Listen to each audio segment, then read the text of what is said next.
Բարև ձեզ, Ստեփան Գրիգորյան, YouTube-յան ալիքի մասնակիցներ։ Ողջունում եմ ձեզ բոլորիդ։ Այսօր հունիսի 21-ն է։ Ես ողջունում եմ Սփյուռքայությունը, Արցախայությունը ու բոլոր առանց բացառությամբ Հայաստանի Հանրապետության քաղաքացիներին։ Տեսնում եք, ինչ զարգացումներ գնում են աշխարհով մեկ, մեր տարածաշրջանում, Մերձավոր Արևելքում, ինչ լուրջ process-ներ են մարտահրավերները առաջանում են միաժամանակ ինչ որ հնարավորություններ բացվում են մանևրելու Հայաստանի համար։ Երեք մենք խոսացել ենք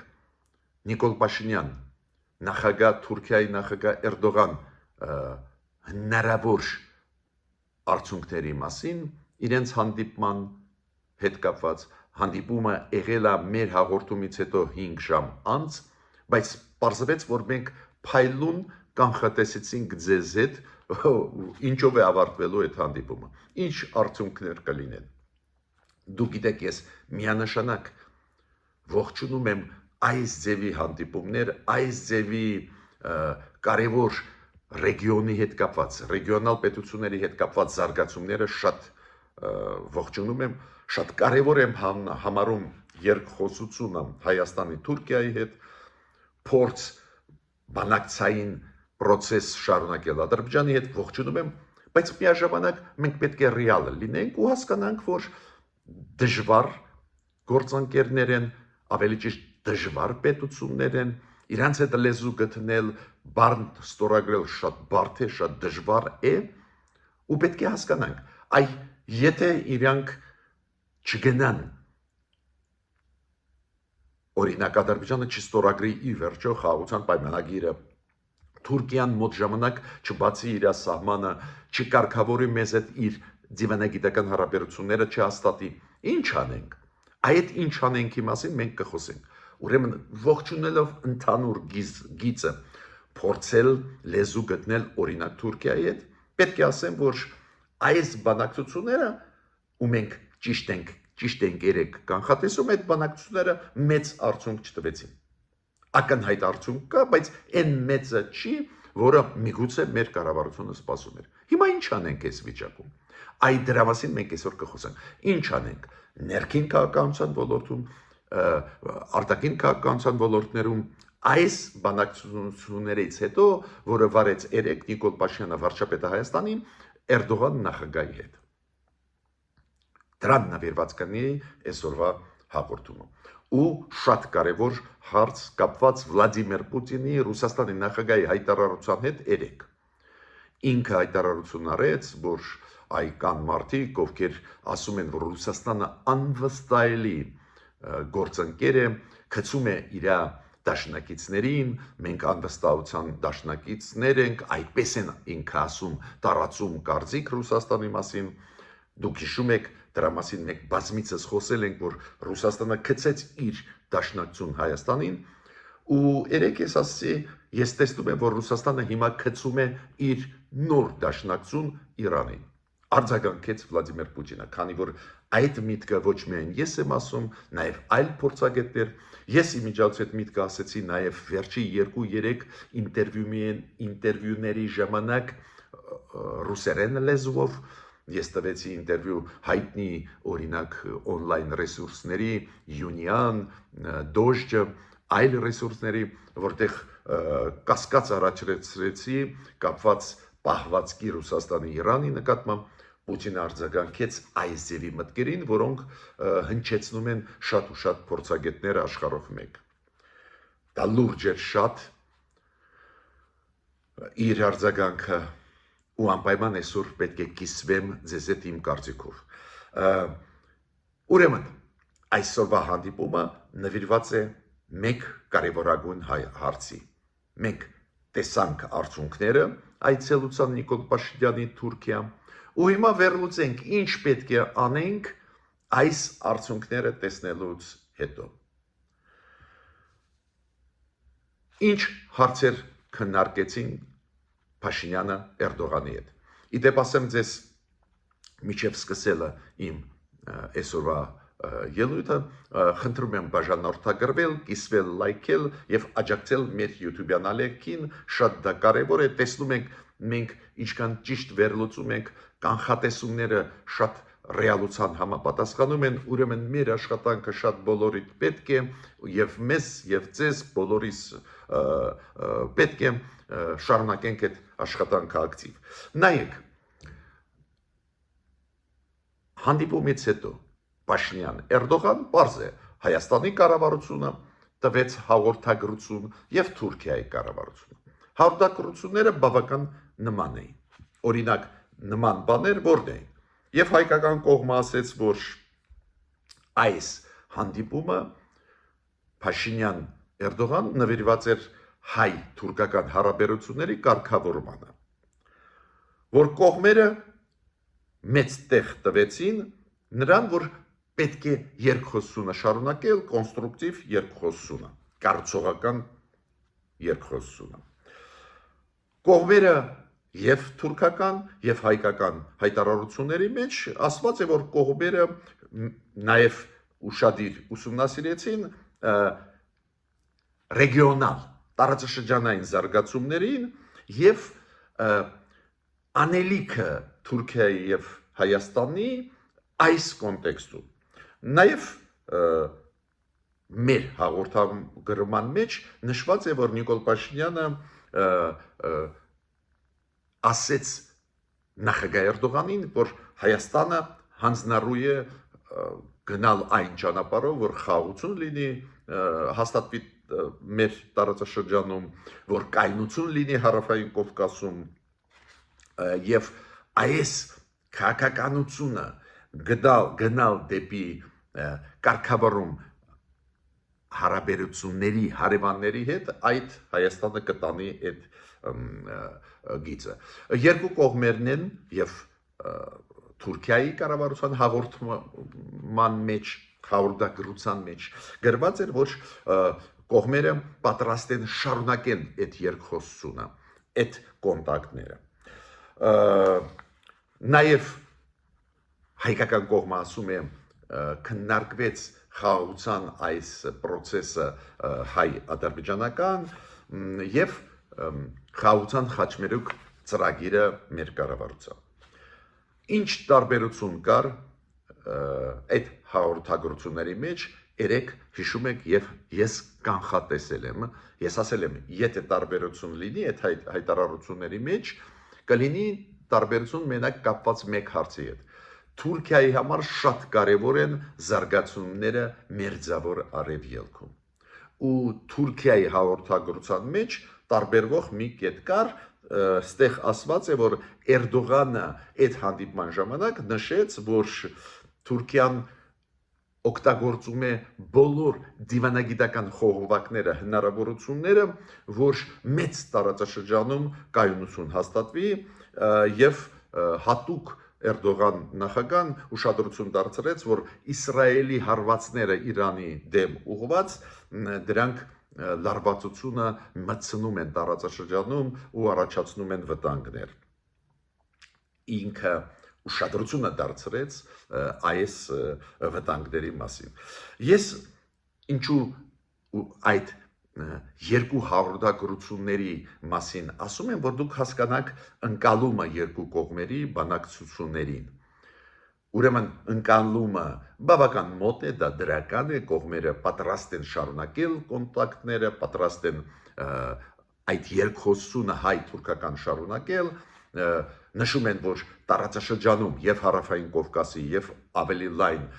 կողմնակից են, որ ամեն ինչ լուծվի դիվանագիտական ճանապարհներով, կայունություն լինի, այդ շատ ամեն ինչ լավ է, նաեւ նշեցին երկու կողմերն էլ, որ հայ-ադրբեջանական այդ process-ը գնում է դրական, նայում են այդ process-ի, բայց տարբերությունը մեկ կետում հստակ կար, Թուրքիան նաեւ նշեց այն հարձակումը, որը Իսրայելը արեց Իրանի դեմ ու դատապարտեց փաստորեն։ Դուք գիտեք, Հայաստանի պաշտոնական դիրքորոշումը շատ մոտ է Թուրքիայի պաշտոնական դիրքորոշման, բայց ինչքան հասկանում եմ, այս կոնտեքստում Նիկոլ Փաշինյանը չէր ուզում այդ հարցը շատ շոշափել, դա է պատճառը, որ մեր հաղորդման մեջ Իրան, Իսրայել հարաբերությունների մասին ոչ մի բան չկա։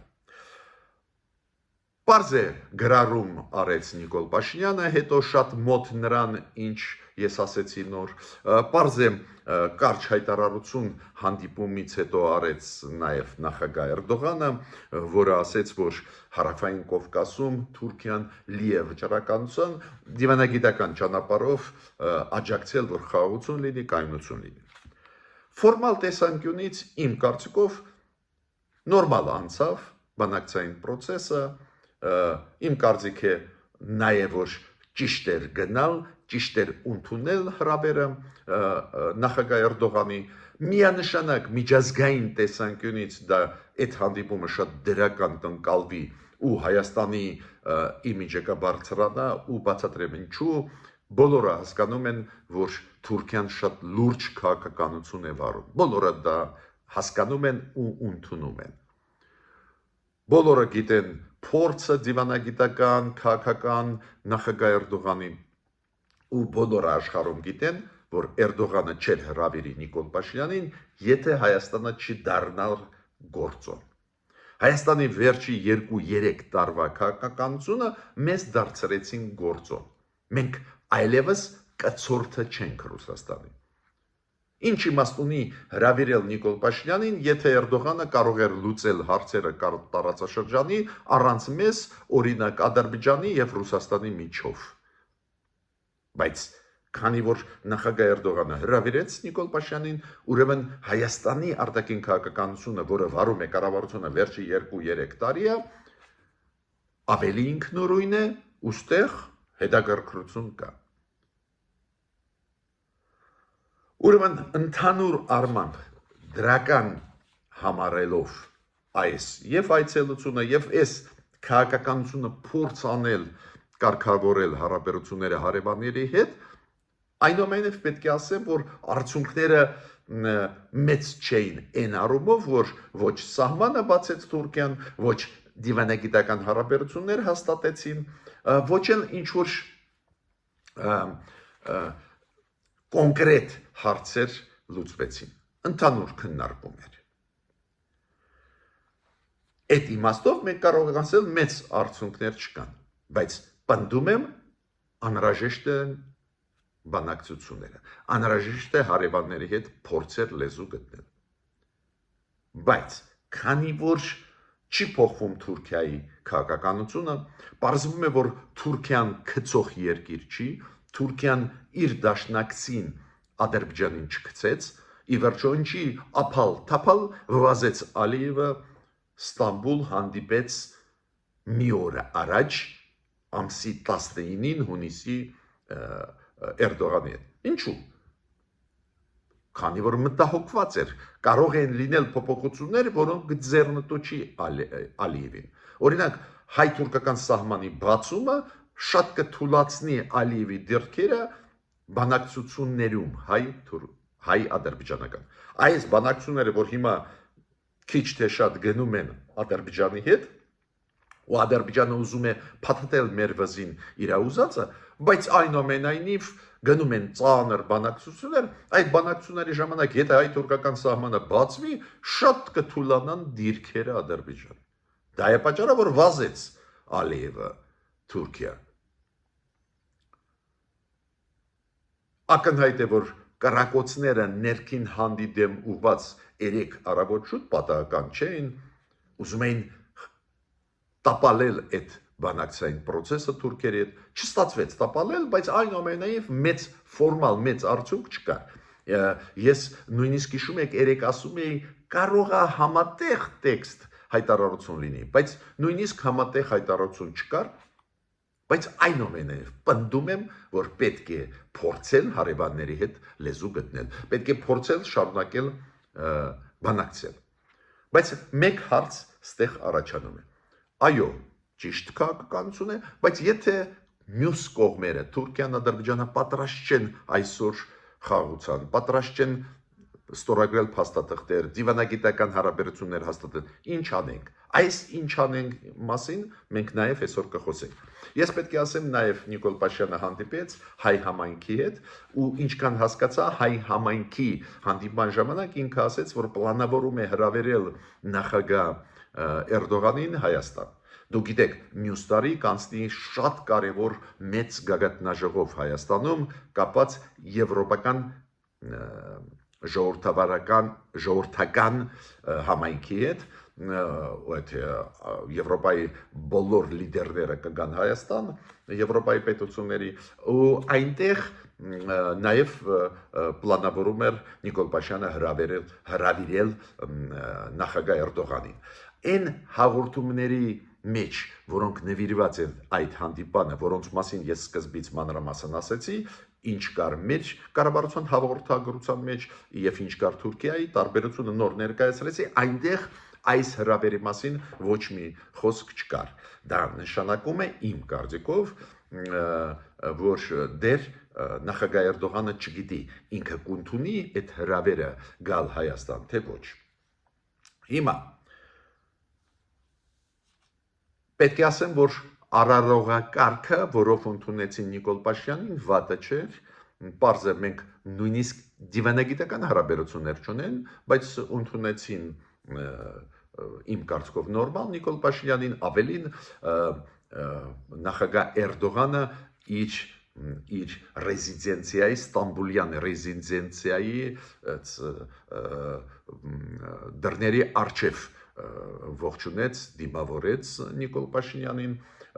հետո այդ որ ասում են կարաուլ զինվորականներ, այդ բոլոր արարողակարգերը կային, այդ իմաստով ուզում եմ ասել, ընդունեցին նորմալ Նիկոլ Փաշինյանին, բայց նորից կրկնում եմ, մենք պետք է ստապ վերլուծենք արդյունքները ու մտածենք ինչ ճշտումներ անենք մեր քաղաքականության մեջ, որ ստացվի ի վերջո շարժ այս հայ-թուրքական հարաբերություններում։ Նայեք, հանդիպում եմ Նիկոլ Փաշինյան, նախագահ Էրդողան։ Միջև հանդիպումը, միջև ամսի 20-ը, հիշում եք, վերջի 3-4 օր ինչ էր կատարվում Հայաստանում։ Միտումնավոր Ռուսաստանի, Ադրբեջանի տարբեր խողովակներով ապակայանացնում էին Հայաստանում իրավիճակը։ Օգտագործելով, չգիտեմ, ինչ որ մեծահարուստ մարդկանց, օգտագործելով այդ պրոռուսական ագենտուրան Հայաստանի ներսում, ինչ որ կուսակցություններ, ինչ որ շարժումներ կասկածելի, ինչ որ վազվզող փողոցներով, ինչ որ կորոնականների, հասկանում եք, ինչու պետք է Էրդողանը այդպես հեշտ համաձայնվեր բացել սահմանը կամ հաստատել հարաբերությունները։ Եթե ներսում անկայուն վիճակ արհեստական փորձում են ստեղծել ու պարզ վաղը ինչ կլինի, ինչի իրանք պետք է գնան այդ ստորագրեն։ Ուրեմն կարևորագույն մեր խնդիրը կայունացնել երկրի ներսում վիճակը։ Ի վերջո 2026 թվին մեկ տարուց անց կլինեն ազգային ժողովի ընտրություններ։ Սահմանադրության համաձայն, այս մարդիկ, որ հիմա փողոցներում վազվզում են, թող ակտիվ մասնակցեն այն ընտրությունների ժամանակ ու փորձեն կրել ընտրությունները, հաղթող դուրս գալ ընտրություններում։ Ինչի ապակայունացնում են միջև դա։ Ու հիշում եք այդ հայտարարությունները, մենք չենք սպասի ընտրությունները, մենք հեղաշրջում կանենք կամ, չգիտեմ, կհեռացնենք այս իշխանությունների, նույնիսկ բռնի կոչեր են արվում։ Ինչ ստիմուլ կա Ալիևի մոտ ստորագրել։ Ինքն էլ ասում է հիմա վաղը կփոխվի իշխանությունը, այդ նորերի հետ կխոսամ, էլ նոր պայմաններ կդնեն։ Նախապայմաններ։ Ուրեմն կարևորագույն խնդիրը կայունացնել ներսի իրավիճակը երկրի։ Ու ես պետք է ասեմ, որ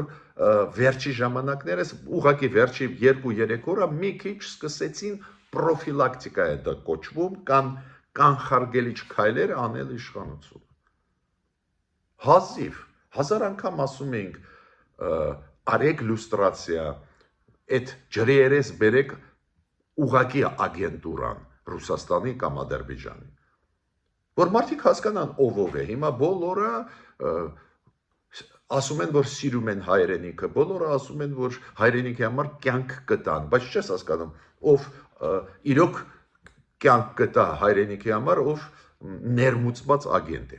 Ուրեմն շատ կարևոր է, որ իշխանությունները նույնիսկ պրոֆիլակտիկ քայլեր անեն, ու ես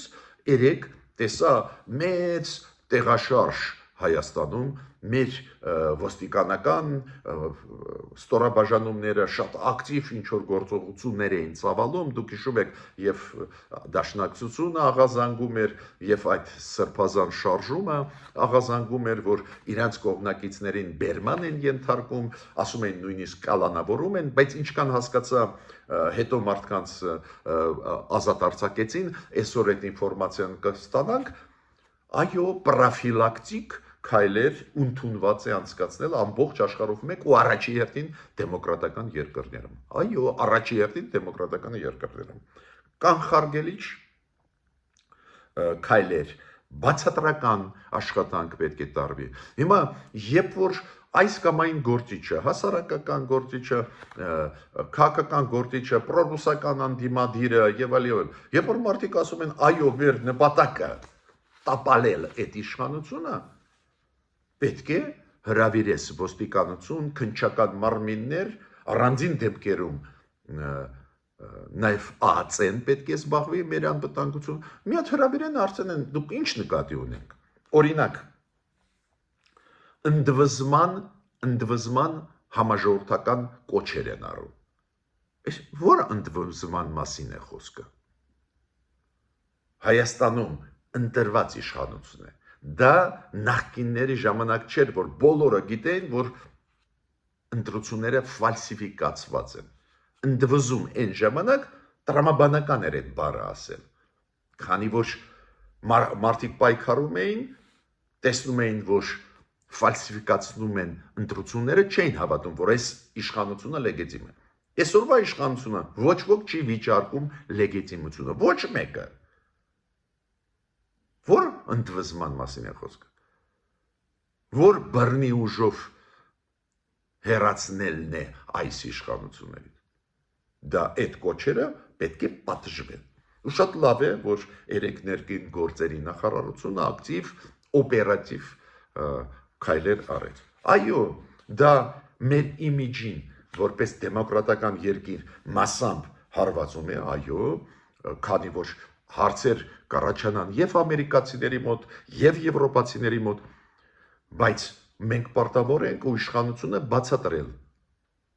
որ ուրիշ ճար չկա։ Ռուսաստանը սկսեց պայքար ապակայունացնելու Հայաստանը ներսից, որ մեզանից խլել Սյունիքի ճանապարհները։ Ակնհայտ է դա, ու դա արվում է Ադրբեջանի հետ միասին։ Օգտագործելով 5-րդ շարասյուն։ Հիմա կան ընդդիմադիր մարդիկ,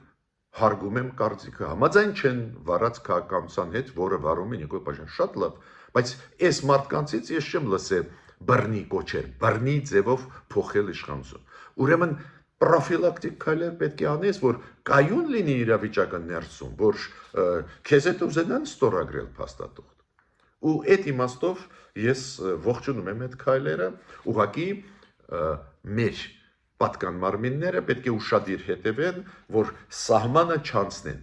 պրոֆիլակտիկ աշխատանք անհրաժեշտ է։ Այն մարդկանց հետ, ովքեր այո, անում են դաժան կոչեր, նաև ուժով փոխել, անում են կոչեր ուժով փոխել կառավարությունը։ Ես իմիջիայլոց ձեզ ասեմ, որ շատ են օգտագործում այս ընդդիմադիրները, գիտեք ինչ փաստ է, ասում են ինչի գնաց Անկարա Նիկոլ Փաշինյանը։ Չհասկացա։ Այդ կարողա ձեր է քարտը։ Այդ պարտականությունն էր Նիկոլ Փաշինյանի գնալ Անկարա, գնալ Ստամբուլ,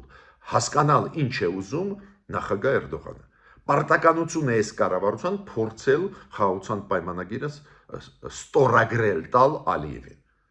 Ուրիշ բան է, մյուս կողմը երբ որ չի անում, դու քո գործը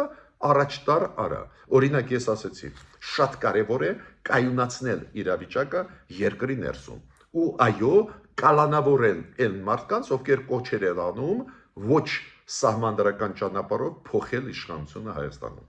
Հակասահմանադրական հայտարարությունները պետք է պատժվեն։ Ու դա ես ձեզ ճիշտ ասեմ, որ դա կկայունացնի իրավիճակը, դա կբերի նրան, որ նորմալ ընտրություններ կանցկացնենք 1 տարի անց։ Ինչու այդպես ուշացումով անում է կառավարությունը, այդ հարցը տվեք կառավարության։ Պարզ է, Այդ կարևորագույն այսօրվա իմ առաջարկն է կառավարության պրոֆիլակտիկ աշխատանք տարենք այն անձանց հետ, ովքեր կարող են բռնի քայլերի գնալ։ Ի որջը բռնությունը դժբախտաբար քաղաքական դաշտում հիմա շատ տարածված է։ Մինեսոտա նահանգում մի քանի օր առաջ սպանել են կին պատգամավոր, որը Մինեսոտայի կոնգրեսում սպիկեր էր։ Իրան ու իր ամուսնուն սպանեցին։ Սենատոր Մինեսոտայի սենատորներից մեկին վիրավորեցին կնոջը ու իրան։ Բռնությունը քաղաքական դաշտում նույնիսկ ամենազարգացած երկրներում կա։ Ասեմ ձեզ Տրամպը, որը դուք գիտեք, ինչ ուզում ասում է, աչուձար, ուղղակի վախեցած էր։ Ես հիշում եմ իր արձագանքը, ինքը ասեց, մենք պետք է պայքարենք այդ երևույթների դեմ։ Մինչդեռ հարձակումը հենց դեմոկրատների դեմ էր ուղղված, բայց ինքը հասկացավ, որ իրան էլ կհասնի վաղը։ Ուրեմն բռնությունը պետք է ցանկացած գնով օրենքի շրջանակներում, բայց պետք է ճնշես ու թույլ չտաս։ Ու դա կբերի դրան, եթե քո մոտ զարգանում են իրավիճակները ներսում կայուն, ուզած-չուզած Ալիևը ու Էրդողանը ուզած-չուզած ինչ որ քայլերի կգնան, կարող է։ Բայց եթե անկայուն վիճակ է ներսում, ինչի իրանք պետք է ստորագրեն ինչ որ բան։ Իրանք կասեն, սպասենք անկայունության աստիճան այդքան մեծ լինի, ել ավելի պահանջենք Հայաստանից, ել ավելի զիջումներ պահանջենք։ Ուրեմն ողջունում եմ ներքին գործերի նախարարության այդ գործողությունները պրոֆիլակտիկ, որը իրանք երեք արել են։ Պարզա մարդու իրավունքների պաշտպանները մենք ունենք փայլուն, իրանք պետք է ասեն ինչքան մաքուր է ամեն ինչ արվելա, ինչ թերություններ կային, այլ խնդիր է, բայց անպայման պետք է դանել։ Ինչի մասին է խոսքը, ինչ որ մի մարդ գալիս է Ռուսաստանից, կարողա իրան ցուցմունք տվեցին, գալիս է ասում է ես պետք է ստեղ ամեն ինչ փոխեմ։ Ո՞վ ես դու, որ գալիս ես ստեղ ամեն ինչ փոխել, չհասկացա։ Ռուսաստանի քաղաքականության մասին շատ ենք խոսացել, բայց հիմա ես ձեզ ուզում եմ ասել շատ լուրջ հայտարարություն, որով հանդես եկավ Վլադիմիր Պուտինը։ Ինքը քննադատեց այն մարդկանց, ովքեր ասում են, որ Ռուսաստանը անվստահելի պարտներ է,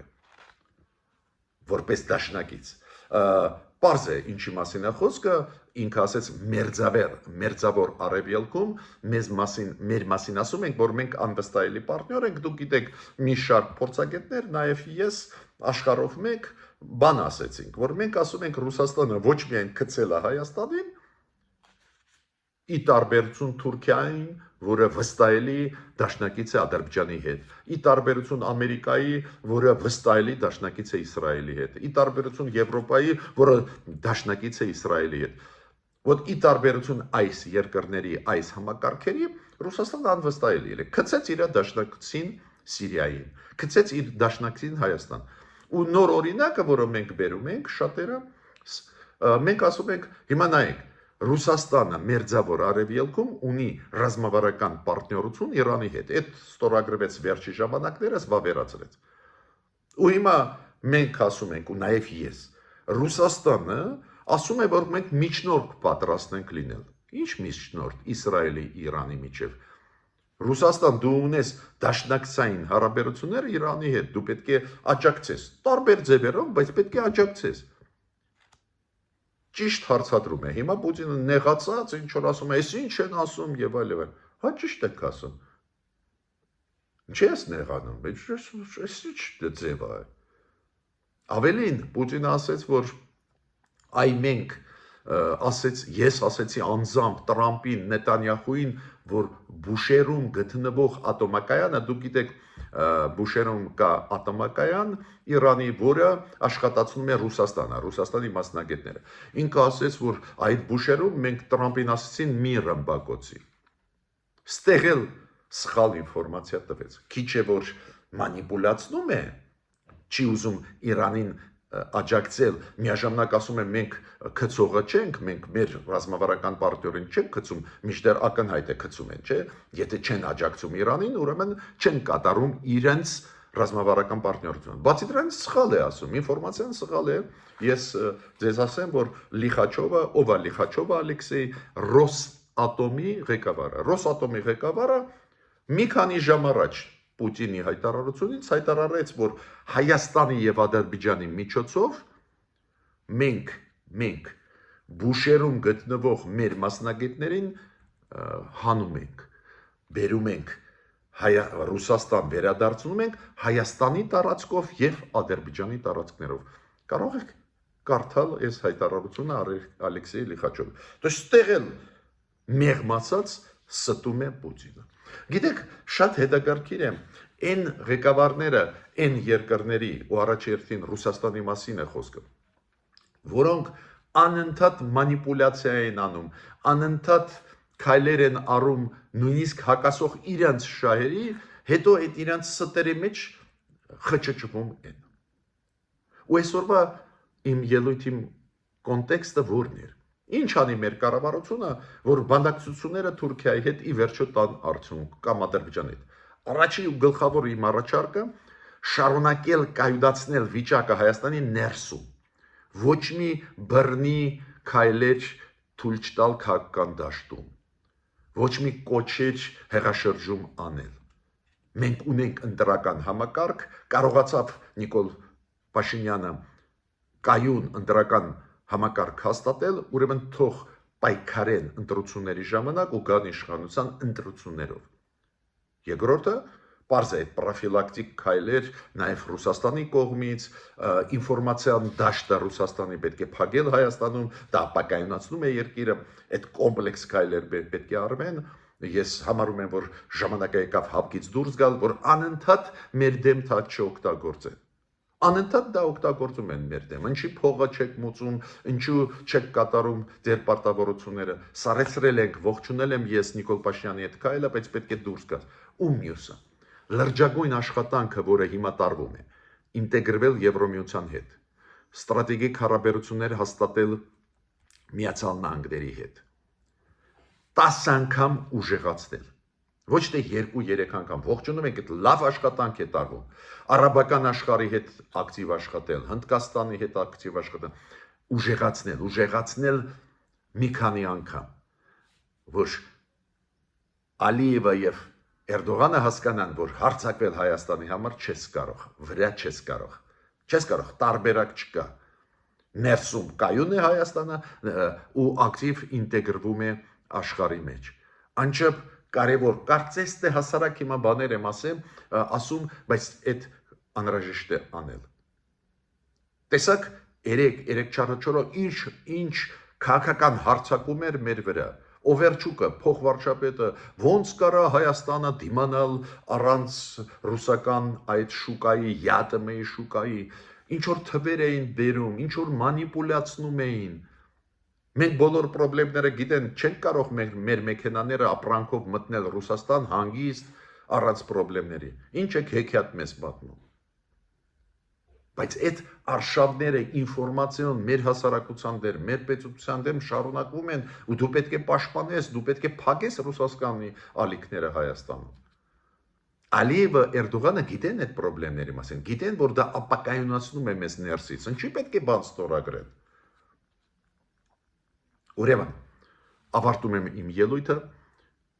շատ ու շատ բաներ կառավարության կողմից ճիշտ են արվում, բայց ճշտում շատ ու շատ նոր քայլերում պետք է անես։ Ներսում պետք է ավելի կայուն իրավիճակ ապահովենք, աշխարհի հետ ավելի էֆեկտիվ աշխատենք, ինտեգրացիան դեպի Եվրոպա դարձնենք պաշտոնական քաղաքականություն, գրեթե դարձավ ազգային ժողովի որոշումով, հիմա կառավարության որոշումով պետք է դառնա, արագացնենք Միացյալ Նահանգների հետ կապված ատոմակայանի նոր կառուցումը, այդ պլանները կան, ես ասել եմ ձեզ, դու գիտեք հիմա նույն Եվրոմիությունը մեծ ծրագրեր է անում Սյունիքում, սաղ դեսպանները Եվրոմիության անդամ պետությունեն լծված են հիմա Սյունիքում, կոնկրետ ծրագրեր տարբեր գյուղերում, տարբեր քաղաքներում։ Էսա մեր դաշնակիցները, ուրեմն այդ դաշնակցական հարաբերությունները պետք է հաստատվեն, ել ավելի ուժեղացվեն։ Ավարտեցի իմ ելույթը, մինչ նոր հանդիպումներ։